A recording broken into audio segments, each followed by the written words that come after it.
बिस्मिल्लाहिर्रहमानिर्रहीम, अस्सलाम वालेकुम। आप देख रहे हैं स्पेशल रिपोर्ट, मैं हूं आज़म अराई। नाज़रीन, गर्मी इतनी शदीद है और इस वक्त के इलेक्ट्रिक का जो जुल्म है वो कराची की आवाम पर जारी है। कराची वो वाहिद शहर है जो सबसे ज़्यादा के इलेक्ट्रिक यानी कि सबसे महंगा यूनिट के इलेक्ट्रिक से ख़रीदता है। उसके बावजूद भी के इलेक्ट्रिक अपनी नाकामियों का बोझ भी उस आवाम पर डाल रहा है जो बिल भरती है। जो बिल नहीं भरते उनका बोझ उस आवाम पर जो बिल भरती है। अमीर जमात इस्लामी कराची ने नेपरा को ख़त लिखा है, उनसे बात करेंगे। साथ साथ एक और ख़बर आपको देनी है कि जो सुपर हाईवे है उसके अतराफ़ में तजावुज़ात का है ना, जो है ना वो एक भरमार है तजावुज़ात की। कराची के एंट्रेंस है लेकिन वहाँ पर तजावुज़ात की भरमार, इस पर भी बात करेंगे। लेकिन अभी चलते हैं अपने पहले टॉपिक की जानिब, जो कि है के इलेक्ट्रिक का जुल्म कराची के ऊपर, जो पिछले 20 सालों से जारी है। 21वां साल चल रहा है लेकिन इसके ऊपर कोई कान नहीं धरता। इनका लाइसेंस रीन्यू कर दिया गया। एक वाहिद जो है वो सियासी जमात इस्लामी है जो इसके ऊपर हमेशा से बात करती है और हमेशा बात करती रही है। अभी भी नेपरा को ख़त लिखा है मुनम ज़फ़र खान साहब ने, अमीर जमात इस्लामी कराची है, हमारे टेलीफोन लाइन पर मौजूद है। बहुत शुक्रिया मुनम ज़फ़र खान प्रोग्राम में टाइम देने के लिए। आपने क्या ख़त लिखा है और क्यों ख़त लिखा है? देखिए, हमने चेयरमैन नेपरा को आज ख़त लिखा है। इस वक्त शहर कराची में शदीद गर्मी है, हब्स का आलम है और इस पूरी सूरत हाल में शदीद किस्म की लोड शेडिंग का सिलसिला जारी है। पूरे शहर में 12 घंटे से लेकर 18 घंटे की लोड शेडिंग हो रही है। शहरी इस गर्मी में बिलबिला रहे हैं और दूसरी जानिब के इलेक्ट्रिक, नेपरा और हुकूमत का ये जो शैतानी इत्तेहाद है, शैतानी गठजोड़ है जो कराची के ऊपर ताज़ियाने बरसा रहा है। अब आप देखिए, एक तरफ वे लोड शेडिंग की सूरत हाल है और दूसरी जानिब जो है वो के इलेक्ट्रिक जो है वो और नेपरा की आशीर्वाद के साथ जो रिकवरी के नाम पर वो सारे सारिफीन जो ऑलरेडी बिजली के बिल पे कर रहे हैं, उनसे बिजली के बिलों में जो है वो एक तो रिकवरी के नाम पर जो है वो उन सारिफीन पे मुंतकिल किए जा रहे हैं कि भाई आप रिकवरी जो नुकसानात हो रहे हैं उनकी रिकवरी उन सारिफीन से की जाएगी। और दूसरी जानिब 40 रुपए फी यूनिट जो है वो मुकर्रर कर दिया गया है टैरिफ जो है, जबकि पूरे मुल्क में ये टैरिफ 35 रुपए है। अब आप मुझे बताइए, पूरे मुल्क के लिए आपने 35 रुपए रखा है, कराची के लिए आपने 40 रुपए कर दिया, तो ये तो दोहरा म्यार है नेपरा का, वफाकी हुकूमत का। ये मुतासिबाना फैसला है जिस पर हमने एहतजाज भी हमने किया है और हमने नेपरा चेयरमैन को खत लिखा है और उसके साथ साथ पावर डिवीजन के सेक्रेटरी को लिखा है। इसी तरह जो है वो हमने वजारत को खत लिखा है, वजीर आजम को हमने कॉपी भेजी है कि ये जुल्म बंद होना चाहिए शहर कराची के साथ। एक जानिब आप ये सब कुछ कर रहे हैं, दूसरी जानिब नेपरा में ऑलरेडी के इलेक्ट्रिक राइट ऑफ क्लेम के नाम पर 76 अरब रुपए उन सारिफीन से वसूल करने की बात कर रही है कि जो सारिफीन पहले ही बिल दे रहे हैं। हाँ। अब आप देखिए कि 76 अरब रुपए वो कि जिसमें बिजली चोरी हो रही है या फिर बिजली के बिल अदा नहीं किए जा रहे हैं, तो इसकी जिम्मेदारी उन सारिफीन पे तो नहीं आती ना कि जो बिजली के बिल अदा कर रहे हैं। के इलेक्ट्रिक ने ये पीली ली है कि उन सारिफीन से ही ये वसूल किए जाएं जो ऑलरेडी अदा कर रहे हैं। ये तो ज्यादती है ना शहर के साथ। होने ये जा रहा है कि इस पर भी जो है वो नेपरा ने इसकी हियरिंग कर ली है और शुमीर यही है कि इस पर भी जो है वो के इलेक्ट्रिक के हक में फैसला आएगा, क्योंकि सारे लोग इनका एक शैतानी गठजोड़ है, एक नेक्सस ऐसा है वफाक का। इसी तरह वफाकी हुकूमत में तो सारे लोग शामिल हैं। जो आज सूबा सिंध की हुकूमत है ये भी वफाक का हिस्सा है, MQM भी वफाक का हिस्सा है। जो इस इदारे को कौड़ियों के एवज, खंभों के एवज बेचने में सारे लोग शरीक रहे हैं। MQM, पीपल्स पार्टी, मुस्लिम लीग नून, ये कराची के साथ दुश्मनी कर रहे हैं, ये कराची के लोगों के साथ खिलवाड़ कर रहे हैं। 3.5 करोड़ आबादी का ये शहर है, ये शहर टैक्स देता है, आप ना बिजली देते हो, आप ना पानी देते हो, ना आप लोगों को अमन देते हो, ना आप इंफ्रास्ट्रक्चर देते हो इस शहर को। आप इस शहर के साथ क्या सलूक कर रहे हैं? हमारा वाज़ेह मुतालबा ये है कि के इलेक्ट्रिक का लाइसेंस मनसूख होना चाहिए। ये रिकवरी नुकसानात के नाम पर जो धंधा शुरू किया गया है इसको वापस लेना चाहिए नेपरा को।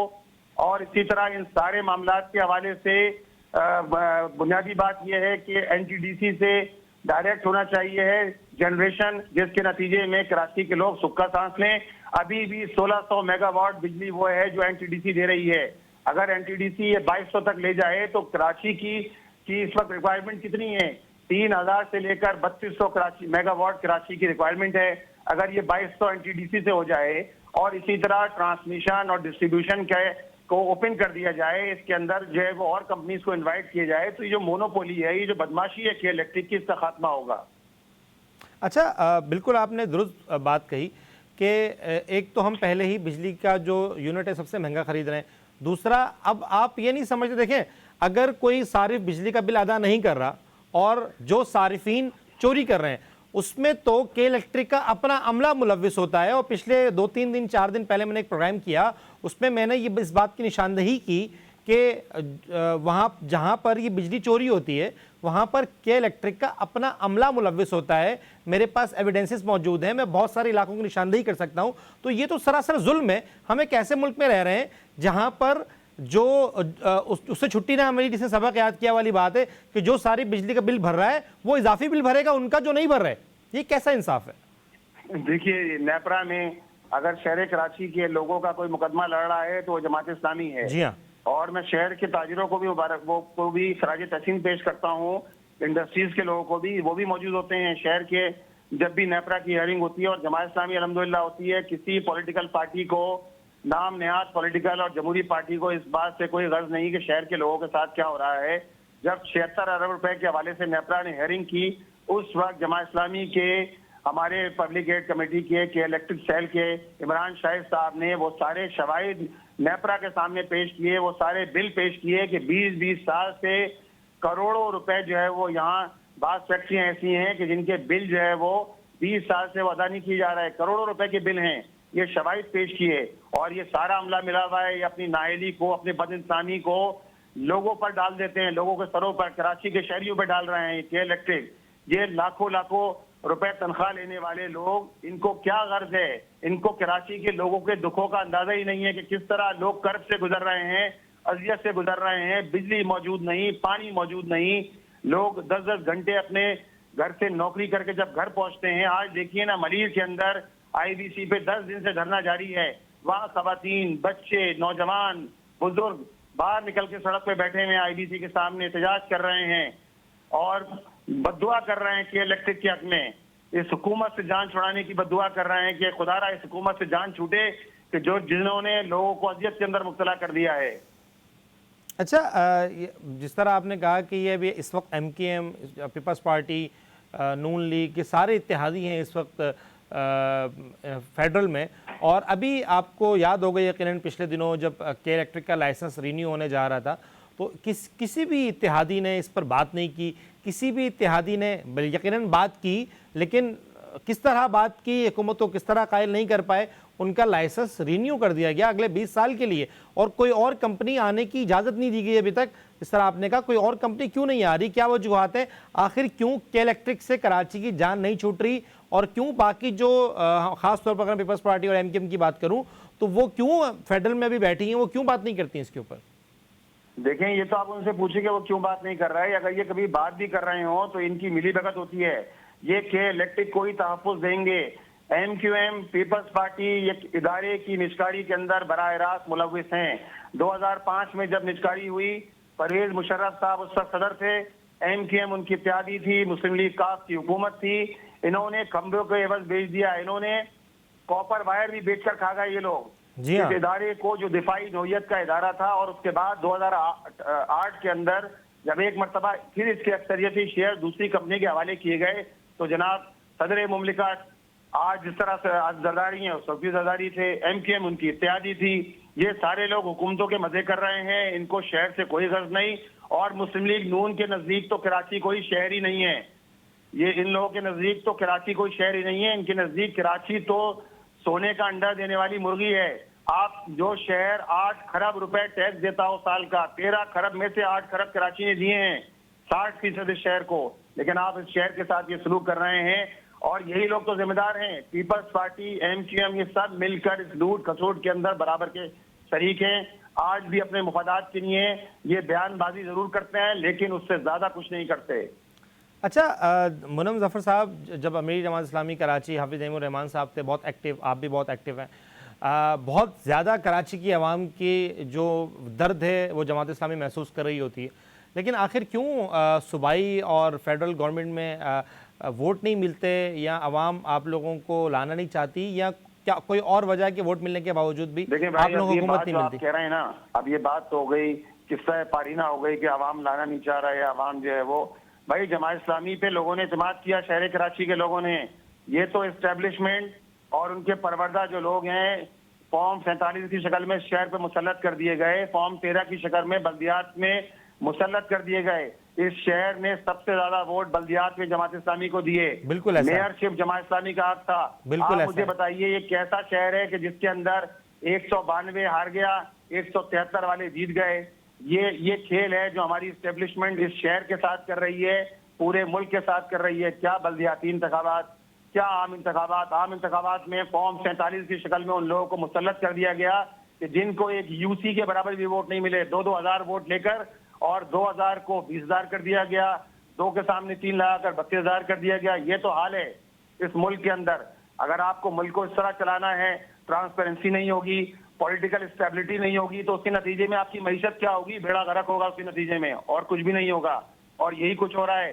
ये सारी बातें किस्सा पारीना हो गई कि जमात इस्लामी को लोग वोट नहीं देते। शहर कराची में लोगों ने जमात इस्लामी पे एतमाद का इज़हार किया। इसी तरह आज भी फॉर्म 45 पर हम लोग ट्रिब्यूनल के अंदर मौजूद हैं। हमने हर दरवाजा खटखटाया है, हर जमहूरी राइट जो हमारा राइट है हमने उसको इस्तेमाल किया है। ये सारी पार्टियां MQM, पीपल्स पार्टी, नून, देख लें कहाँ खड़ी हैं आज। ये नहीं, ये खड़ी हैं, एक साथ खड़ी हैं, एक दूसरे के गिरबान पकड़ रही थी। आज ये सारी पार्टी साथ खड़ी हैं और अल्टीमेटली नुकसान तो आवाम को हो रहा है जिन्होंने आपको वोट दिया। मुझे बिल्कुल याद है बल्दियाती इलेक्शन में जब आप लोगों को भरपूर कराची की आवाम ने सपोर्ट किया और वो लोग जो जिनका कभी वास्ता नहीं रहा, न्यूट्रल लोग, उन्होंने जमात इस्लामी को बल्दियात में वोट दिया। लेकिन अल्टीमेटली जो मेयर है वो कराची का आज कोई और है। अच्छा, इसी तरह अगर हम जो नॉर्मल इलेक्शन है, जनरल इलेक्शन है, अगर उनकी बात करें तो वहाँ पर भी कुछ इसी तरह का हाल रहा। एक सीट हाफिज़ अमीनुर रहमान साहब ने खुद जो है ना वो कहा कि ये मेरी सीट नहीं है, ये जमात इस्लामी की सीट नहीं है, ये सीट जो है ये तहरीक इंसाफ की थी और उनको दी जाए। अच्छा, आखिर क्या वजह है, हम इसका हल क्या निकालें? अब देखें, इस तरह आपने कहा कि जनरल इलेक्शन में भी हम फॉर्म 45 से फॉर्म 47 पे मुंतकिल हो गए। उसके अलावा हम यहाँ बल्दियाती इलेक्शन की बात करें तो यहाँ पर आवाम के मसले जूं के तूं हैं पिछले कई सालों से, बल्कि तकरीबन 2 दहाइयों से यहाँ पर हुकूमत जो है वो पीपल्स पार्टी की और इत्तेहादी कहीं ना कहीं फेडरल में MQM रहती है। तो क्या ये जानबूझ के कराची को तबाह किया जा रहा है? ख़ास तौर पर अगर हम कराची के इंफ्रास्ट्रक्चर की बात करें, ना यहाँ पानी है ना बिजली के वही मसाइल हैं, इतने एहतजाजों के बावजूद भी के इलेक्ट्रिक का लाइसेंस दोबारा रिन्यू कर दिया गया। तो आपको क्या लगता है, प्लानिंग के तहत कराची को तबाह बर्बाद किया जा रहा है या कोई और वजूहत हैं इसके पीछे? देखें, बज़ाहिर तो यही लग रहा है। जब आप ट्रांसपेरेंसी नहीं दिखाएं करेंगे, जब आप शफाफियत का मुजाहरा नहीं करेंगे, जब आप सियासत के अंदर ये जो है वो उन लोगों को लाकर मुसल्लत करेंगे कि जिनको अवाम ने मुसल्लत कर दिया है, आप उनको मुसल्लत करेंगे तो उसके नतीजे में यही कुछ होगा। और यही जुल्म का निज़ाम है जो इस वक्त जो है पूरे मुआशरे के अंदर प्रिवेल कर रहा है। और ये लोग सारे उसके जो है वो कलपुर्जे यही बने हुए हैं, MQM, पीपल्स पार्टी, मुस्लिम लीग, नून।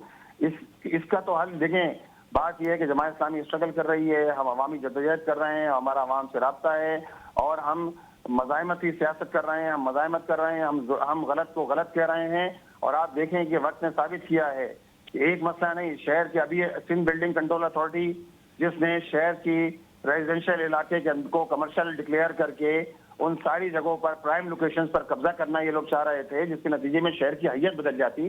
कौन जाकर खड़ा हुआ अदालत में? जमात इस्लामी खड़ी थी। बैरिया टाउन का मसला हुआ, कौन खड़ा था? जमात इस्लामी खड़ी थी। नादरा का मसला, शनाख्ती कार्ड का मसला हुआ, लोगों के शनाख्ती कार्ड के लिए लोगों को धक्के खाना पड़ते थे, कौन खड़ा था? जमात इस्लामी खड़ी थी।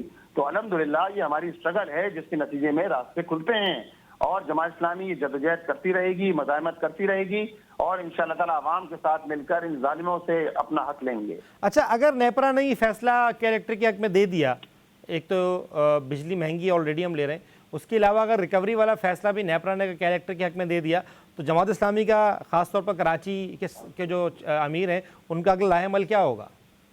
देखिए, हमारा लाहेमल बिल्कुल वाज़ेह है। आज कल ये मामला हुआ, हमने आज नेपरा को खत लिखा है। कल हम के इलेक्ट्रिक के हेड ऑफिस पर जो है वो एहतजाजी प्रेस कॉन्फ्रेंस कर रहे हैं। हमारे साथ कारोबारी तबका है, ताजिर बरादरी है, सनतकार हैं। इंशाल्लाह कल प्रेस कॉन्फ्रेंस कर रहे हैं और आइंदा के लाएमल का ऐलान करेंगे इंशाल्लाह। अच्छा जी, बहुत शुक्रिया आपका, प्रोग्राम में टाइम दे रहे थे। मुनम जफ़र साहब, आप जो हैं अमीरी जमात इस्लामी कराची के, बहुत शुक्रिया मुनम जफ़र साहब प्रोग्राम में टाइम देने के लिए। नाज़रीन, प्रोग्राम को आगे बढ़ाते हैं। कराची का जो इंफ्रास्ट्रक्चर है वो पहले ही तबाह है और कराची में जो इंक्रोचमेंट है, अगर मैं इस बात को लंबी करता तो ये बहुत ज़्यादा लंबी हो जाती। मुज़फ़्फ़र साहब को किसी और दिन हम इस पर भी बात करेंगे कि कराची में जो इंक्रोचमेंट है, ख़ास तौर पर अगर मैं बात करूँ, जनरल बात करूँ, अभी जिस तरह एक इलेक्ट्रिक का मसला चल रहा है, रिकवरी के नाम पर बोझ अवाम पर डाला जाएगा 76 अरब रुपये का। हम बिल देने वाले सारिफिन जो है ना, वो उनका भी बिल देंगे जो बिल नहीं देते, बिजली चोरी करते हैं। तो नाजरीन, एक बात वाज़ेह है, अगर कोई रोड के ऊपर बिजली चोरी कर रहा है और कोई दुकानदार है, कोई पथारे वाला है, कोई इंक्रोचमेंट की जगह पर मैं देख रहा हूँ आजकल गन्ने की मशीनें 24-24 घंटे चल रही हैं। मैं देख रहा हूँ कि रोडों पर जो फ्रेश जूस बेचने वाले ठेले हैं, वो 24-24 घंटे वहाँ पर बिजली अवेलेबल है और वो कुंडे की है। इसी तरह पेंचर वाले वो कुंडे की बिजली इस्तेमाल कर रहे हैं। बहुत सारे ऐसे पथारे और बहुत सारे ऐसी इंक्रोचमेंट जिसको हम नज़रअंदाज करते हैं। बहुत सारे रेस्टोरेंट्स की जो बाहर का एरिया होता है, जो ग्रीन बेल्ट के ऊपर कुर्सियाँ लगाकर पूरा एक तो इलाका जाम किया होता है, हमारे सर्विस रोड खा गए, और उसका जो बिजली है वो 24 घंटे उनको फ्री 3 लफ्ज़ ये फ्री इस्तेमाल इसलिए किया है मैंने क्योंकि हम लाखों रुपए बिल देते हैं और वो 24 घंटे बिजली बेधड़क इस्तेमाल करते हैं और खुली इस्तेमाल करते हैं। उनको कोई फिक्र नहीं होती कि हमने बिल देने हैं। बड़े बड़े बल्ब लगाकर रोशन किए होते हैं, बड़े बड़े पंखे लगाकर उन्होंने वहाँ पर ठंडे किए होते हैं, बड़े बड़े एसी लगाकर जो है वो वहाँ पर इंजॉय कर रहे होते हैं, और उसका बिल मैं और आप दे रहे होते हैं। हम इन चीज़ों को नज़रअंदाज करते हैं नाजरीन, लेकिन आपको पता है कि ऐसी चीज़ों को नज़रअंदाज नहीं करना चाहिए। अगर आपको लगे, आपको अपनी आंखों से देखें कि किसी ठेले, किसी पथारे, किसी पेंचर की दुकान या किसी ऐसी जगह पर जहाँ पर आपको लगे कि इसका ऑफिशियल के इलेक्ट्रिक का कनेक्शन नहीं है, तो इसका मतलब ये है कि वहाँ पर बिजली चोरी की है। अगर वहाँ पर कोई मीटर नस्ब नहीं है, इसका मतलब है कि बिजली चोरी की है। एक नॉर्मल सी बात है कि इलेक्ट्रिक पथारों को और पर छोटी छोटी जो पथारे होते हैं, जो रोड पर खड़े होते हैं, ठेले खड़े होते हैं, उन्हें मीटर अलॉट नहीं करते। चाहे वो पेंचर की दुकान हो, फ्रूट की हो, मिल्क शेक की हो, किसी किस्म का भी अगर वो ठेला है, अगर वहाँ पर बिजली इस्तेमाल हो रही है तो यह कसूर मेरा और आपका है, हम उसे रोक नहीं रहे, हम उसकी कंप्लेन नहीं कर रहे। हमें इतना शऊर आना चाहिए कि हम गलत को गलत तो कह सके कम से कम, क्योंकि इसका बोझ मुझ पर और आप पर डाला जाएगा। ये 76 रुपये की बिजली जो चोरी हो रही है, या जो सारिफ बिल नहीं अदा कर रहे, या जो इंडस्ट्रियल्स बिल अदा नहीं कर रहे, ये के इलेक्ट्रिक के अमले की मिली भगत होती है। और आपको पता होगा कि इलेक्ट्रिक में बहुत ज़्यादा वो कह रहे हैं कि मैं जिम्मेदारी से ये बात कह रहा हूँ कि के इलेक्ट्रिक का अमला खुद मुलविस होता है। के इलेक्ट्रिक का अमला एक टीम इनकी ये कुंडा लगा कर जाती है, दूसरी टीम कुंडा उतारने के पैसे लेती है, तीसरी टीम कुंडा ना उतारने के पैसे लेती है। मतलब ये के इलेक्ट्रिक का अपना एक दिन कुंडा उतरता है, अगले दिन कुंडा दोबारा लग जाता है, मेन तारों में से कुंडा लगता है।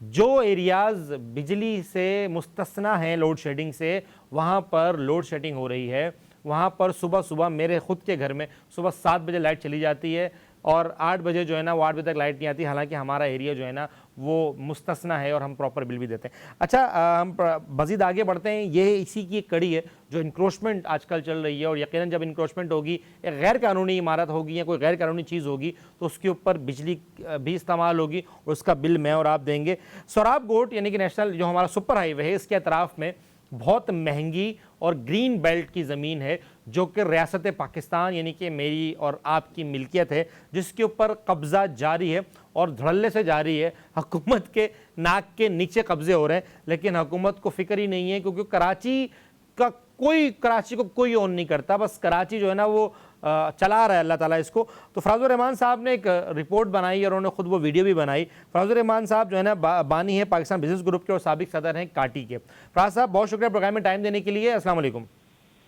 वालेकुम अस्सलाम। अच्छा, आपने वीडियो बनाई, आपकी वो वीडियो मैंने देखी और साथ में आपने जो है ना वो उसके ऊपर पूरी तफसीली एक रिपोर्ट भी लिखी है।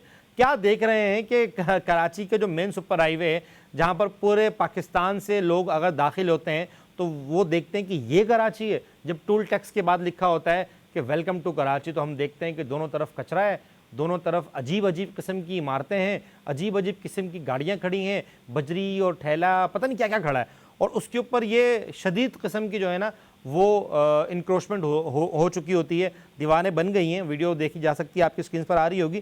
फराज रहमान साहब, क्या कहेंगे इस पर, क्या हल है इसका? इस बिस्मिल्लाहिर्रहमानिर्रहीम। सबसे पहले तो आपका बहुत मशकूर हूँ कि आपने इस पे फौरी रिस्पॉन्स किया।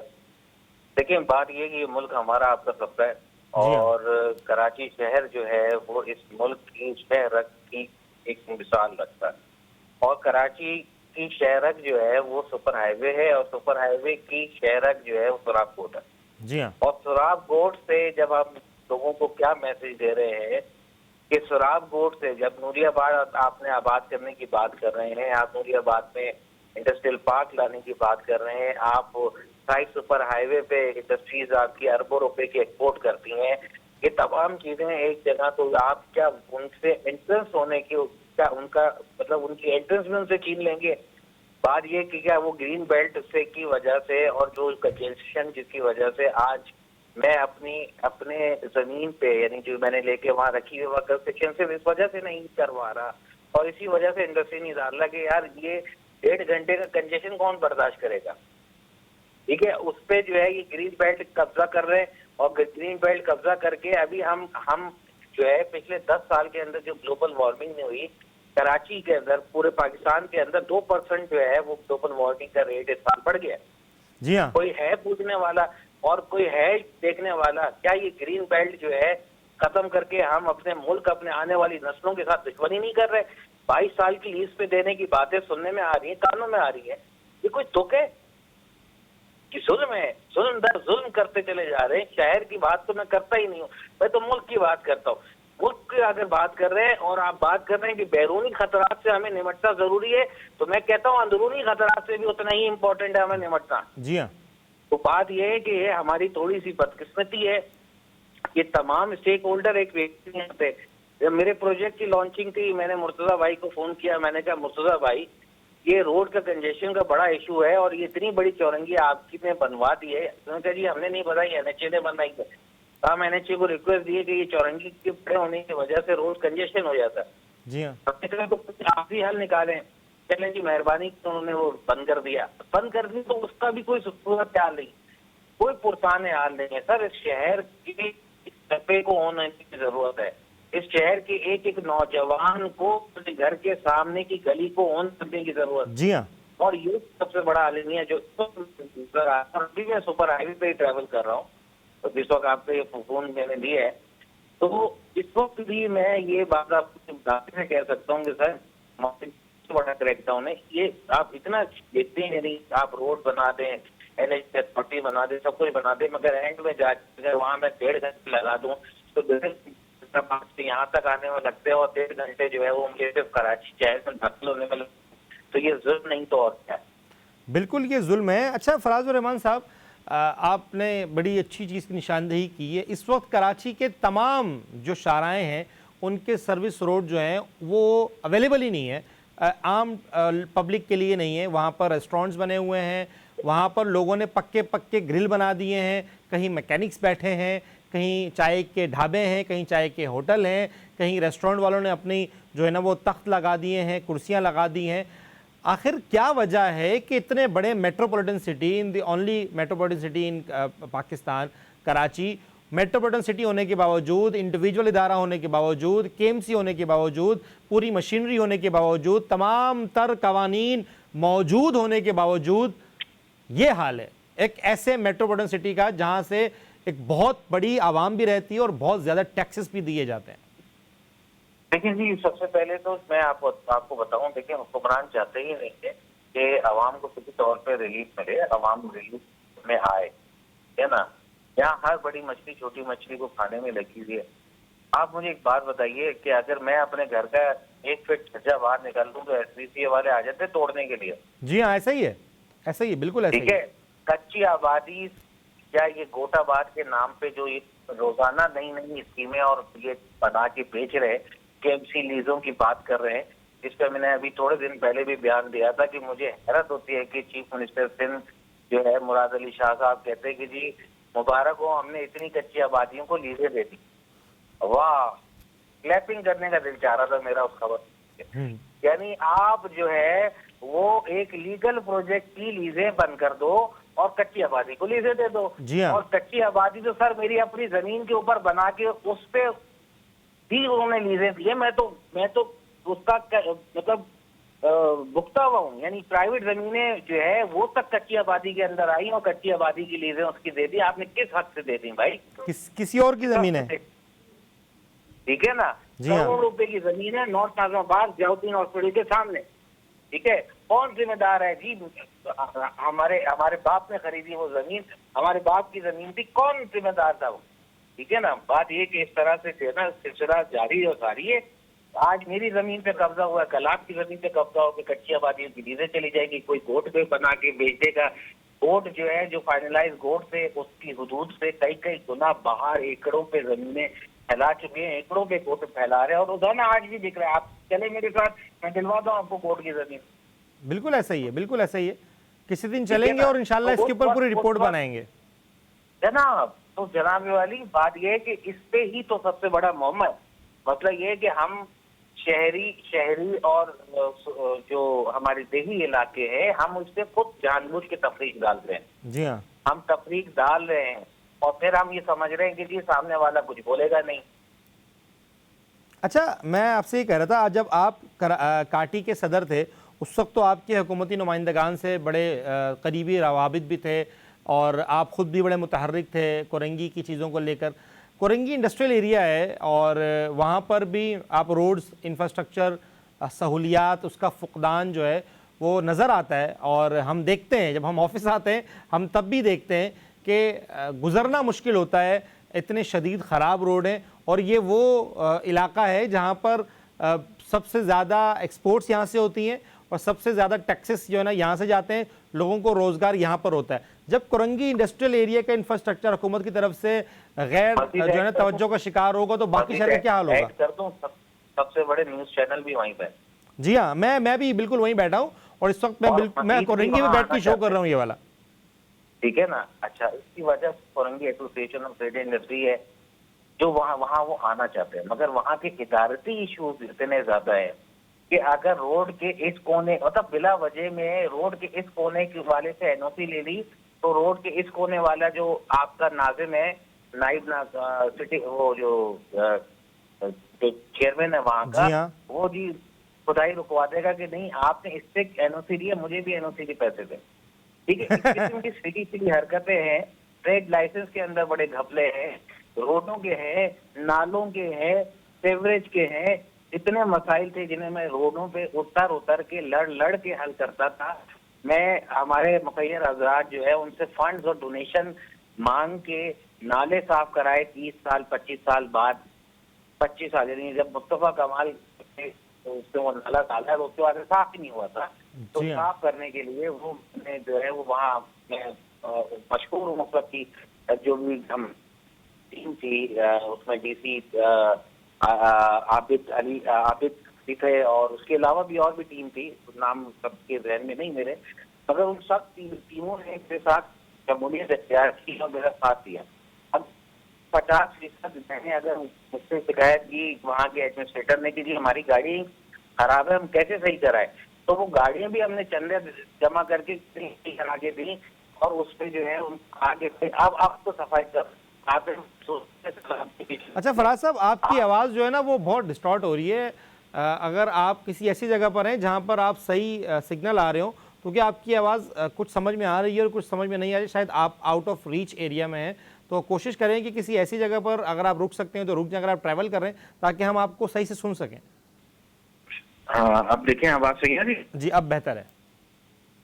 अच्छा देखिए, मेरा कहने का मकसद है उस वक्त हम लड़ लड़ा के काम करते थे और दिन मिला के भी काम करते थे। ऐसा नहीं था कि वहाँ पे अब से अली रजा जहरी साहब जो है वो हमारे दौर में डिप्टी कमिश्नर थे वहाँ पे, उन्होंने बड़ा कोऑपरेट किया। उसके अलावा उनकी जो असिस्टेंट डिप्टी कमिश्नर थी उन्होंने बड़ा कोऑपरेट किया। अच्छा, फिर हमारे जो मुखैर हजरात से उनसे हम पैसे जमा करके जो 20 साल से नाले साफ नहीं हुए तो थे, ये तो काटी का काम नहीं था फराजुर रहमान साहब, ये तो आपका काम नहीं था। मैं उसी तरफ आ रहा हूँ। जी। बात ये है कि मैं उसी तरफ आ रहा हूँ। मैंने पहले आपसे कहा कि मीडिया हाउसेज प्लीज मान लो कोरंगी एसोसिएशन के दूध में आना पसंद करते हैं। कोरंगी एसोसिएशन ऑफ ट्रेड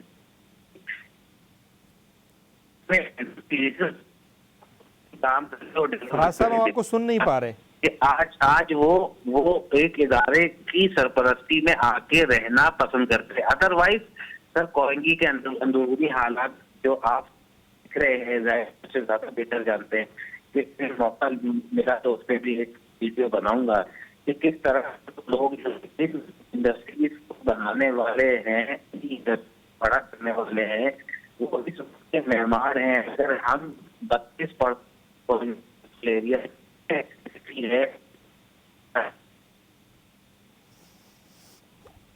अच्छा, हमें लगता है कि फ़राज़ रहमान साहब से हमारा राब्ता जो है ना वो मुनक़ता हो गया है। वहाँ जहाँ पर वो मौजूद है वहाँ पर शायद सिग्नल का कोई इशू है। तो हम इंशाल्लाह कोशिश करेंगे कि इनको किसी और प्रोग्राम में मदऊ करें और इनसे तफसीली गुफ्तगू करें। फ़राज़ रहमान साहब, बहुत शुक्रिया आपका प्रोग्राम में टाइम देने के लिए। आप हमारे साथ मौजूद थे और आप कोरंगी जो है ना उसकी कहानी भी सुना रहे थे, और जिस बात को आपने उजागर किया इंक्रोचमेंट का, ये पूरे कराची का मसला है। नाज़रीन, आपको पता है, और मैंने आपसे जैसे पहले अर्ज़ किया और दोबारा अर्ज़ कर रहा हूँ कि फ़राज़ रहमान साहब ने भी बड़ी अच्छी बात की कि आपको अपनी गली भी ओन करनी पड़ेगी। जब तक आपके अंदर ओनरशिप नहीं आएगी, जिस एरिया में आप रहते हैं, चाहे वहाँ किराए पर रहते हैं या चाहे आपका अपना घर है, आप जिस एरिया में रहते हैं आप उस एरिया को ओन करें। जिस एरिया में आप रहते हैं वहाँ के चेयरमैन को आप जो है वो उससे कनेक्ट रहें। वहाँ के जो जनरल काउंसलर्स होते हैं, हर वार्ड का अपना एक काउंसलर है, आप उससे कनेक्टेड रहें। जो वहाँ के जो म्यूनसिपैलिटीज़ के जो बल्दियात के जो इदारे हैं आप उनसे कनेक्टेड रहें। आप अपने डिप्टी कमिश्नर्स, असिस्टेंट कमिश्नर्स, अपने फूड कंट्रोल अथॉरिटी, इन सब से लोगों से कनेक्टेड रहें।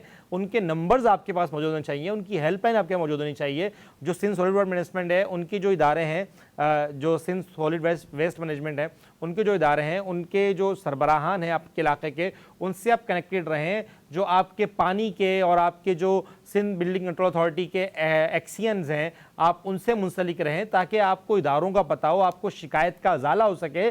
और अपने जो बिजली के आपके इदारे हैं, क्योंकि बिजली का एक ही इदारा है हमारे पास, के इलेक्ट्रिक, अनफॉर्चुनेटली मैं कहूँगा, बदकिस्मती से हमारे पास के इलेक्ट्रिक के अलावा कोई मौजूद नहीं है। आप अपने शिकायत के अजाले के लिए जा सकते हैं और वहाँ पर अगर आपको कोई ऐसी शिकायत, अच्छा अब तो एप्लीकेशन भी आ गई है बिजली चोरी की जो है ना, वो एप्लीकेशन के अंदर भी आप उसको बिजली चोरी की आप दरख्वास्त या एप्लीकेशन या आप शिकायत जो है वो दर्ज कर सकते हैं। तो आप कोशिश करें कि आप अपनी गली को, अपने मोहल्ले को, अपने इलाके को ऑन करें, ताकि पता चले कि कराची के नौजवान जो हैं वो मौजूद हैं। कराची के नौजवान कराची को बेहतर कर सकते हैं। जहाँ पर आपको लगे बिजली चोरी हो रही है वहाँ पर आवाज़ उठाएं, वहाँ पर उसकी कुछ नहीं करें, आप एक वीडियो बनाएं, सोशल मीडिया पर डाल दें, वो खुद ही वायरल हो जाती है, हुकूमती नुमाइंदगान तक पहुँच जाती है। आपको किसी से लड़ने झगड़ने की ज़रूरत नहीं है। आपको दरियाफ्त करें, आप उससे पूछें, यह आपका फंडामेंटल राइट है। अगर कहीं चोरी हो रही है और उसका बिल आपने देना है तो यह आपका फंडामेंटल राइट है। अगर आपने गुजरना है और वहाँ पर कुर्सियाँ लगी हैं तो ये आपका फंडामेंटल राइट है कि वो गुजरगाह आपके लिए है। उस गुजरगाह को साफ़ करवाने के लिए एक वीडियो बनाएं और उसको सोशल मीडिया पर या जो हुकूमती नुमाइंदगान हैं उन तक पहुँचाएँ, ताकि उनको पता चले, उनके कान में जू रेंगे। इस वक्त कराची के तमाम तर रोड्स, चाहे वो बहुत इलीट एरिया हो, चाहे वो स्लम एरियाज़ हों, तमाम तर सर्विस रोड जो हैं वहाँ पर यही माहौल है। ग्रीन बेल्ट्स तबाह हो चुकी हैं और कराची में जहाँ दरख्त बाकी हैं वो सिर्फ कब्रिस्तान है। जहाँ पर आवाम जिंदा है वहाँ दरख्त नहीं है, जहाँ पर मुर्दे दफन है वहाँ पर दरख्त मौजूद है। नाज़रीन, ये था आज का प्रोग्राम। आपसे मुलाकात होगी अगले प्रोग्राम में। मुझे तो इजाज़त, अपना बहुत सारा ख्याल रखिएगा। अल्लाह हाफ़िज़। पाकिस्तान जिंदाबाद।